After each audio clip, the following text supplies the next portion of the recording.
जय श्री कृष्ण। भारती शिंगाड़ा अनेरी वानगी में आपनुं हार्दिक स्वागत है। तो चालो आज आपणे बनावीशुं शिंगदाणा बटेटानी खीचड़ी। फराळमां चाले छे तेवी अने फक्त 5 ज मिनिटमां बनी जाय छे अने खावामां पण बहु स्वादिष्ट लागे छे। तो चालो बनावीए। तो जो आपणी सामग्री बधी अहींया तैयार छे। तो मैं अहींया 500 ग्राम बटेटा लीधा छे, एने मैं बाफी नाख्या छे अने बाफवाना छे तो तमारे आ रीते आखा राखवाना छे। बटेटाने बे फाड़ा करीने नथी बाफवाना, कारण के तमे फाड़ा करीने बाफो ने तो अंदर पाणी चढ़ी जाय એટલે મોળું થઈ જાય બટેટું। એટલે 500 ગ્રામ બટેટા બાફી લીધા છે। મીઠું મેં સ્વાદ પ્રમાણે લીધું છે। આમાં મેં 2 મરચાં અને આદુનો ટુકડો લીધો છે। આદુનો ટુકડો ખમણી નાખવાનો છે। 2 વાટકી મેં શિંગદાણા લીધા છે। શિંગદાણાને શેકી અને અચકચરા ખાંડી નાખ્યા છે। 1 ચમચી છે આખું જીરું, 1 ચમચી છે કાળા મરી, 1 ચમચી છે ખાંડ અને 1 લીંબુ છે અને 1 વાટકી તેલ છે। ધાણા ભાજી છે તો આપણે સ્વાદ પ્રમાણે 1 લીમડાની તીર લીધી છે। સામગ્રી આપણી તૈયાર છે। હવે અહીંયા મેં એક પેન લીધું છે। પેન આપણે ગરમ કરવા મૂકી દેશું અને એમાં આપણે તેલ પણ એડ કરી દેશું।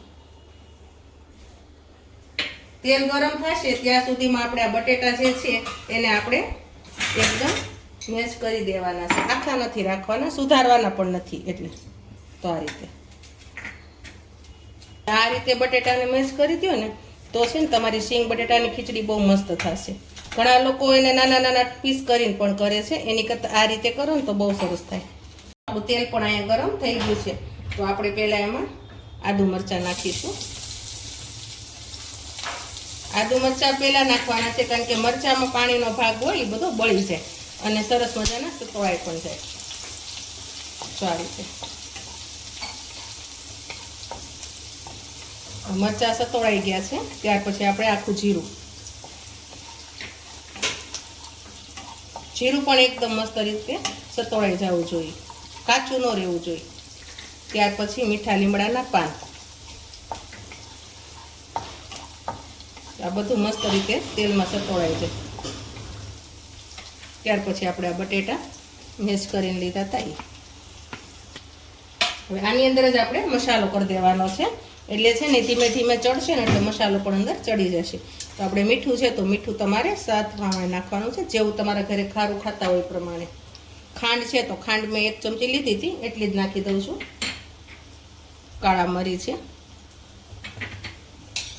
એને આપણે હવે બધું મિક્સ કરી નાખવાનું છે આ રીતે।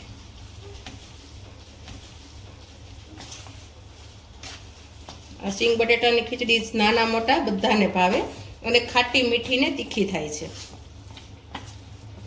જો આ રીતે બધું મિક્સ થઈ ગયું છે। હવે આની જ ઉપર આપણે જે આપણે શિંગદાણાનો ભૂકો છે એ આવી રીતે નાખી દેવાનો છે। શિંગદાણાનો ભૂકો નાખ્યા પછી આપણે હલાવવાનું નથી, 5 મિનિટ સુધી આપણે એને ઢાંકીને રહેવા દેવાનો છે, એટલે શિંગદાણા મસ્ત રીતે અંદર સેટ થઈ જશે। તો જો આપણે 5 મિનિટ આને ઢાંકીને રહેવા દીધું હતું તો મસ્ત રીતે આપણી શીંગ પણ સેટ થઈ ગઈ છે। હવે આપણે એને મિક્સ કરી દઈશું આ રીતે।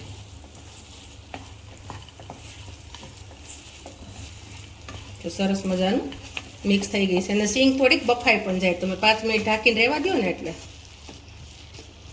અને ઘણા લોકો આમાં લાલ મરચું પણ નાખે છે, લાલ ખીચડી કરે છે અને ઘણા લોકો લાલ મરચું નથી નાખતા। તો અમે તો અમારી ત્યાં કાળા મરી નાખીએ એટલે તીખાશ આવી જાય અને લાલ મરચું પણ નથી નાખતા ફરાળમાં, એટલે આ રીતે વ્હાઈટ થાય છે।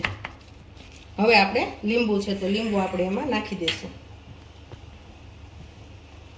તો 1 લીંબુ મેં લીધું છે એટલે 1 લીંબુ હું નાખું છું, કારણ કે ખાટી મીઠી તીખી હશે તો સિંગ બટેટાની ખીચડી સારી લાગશે।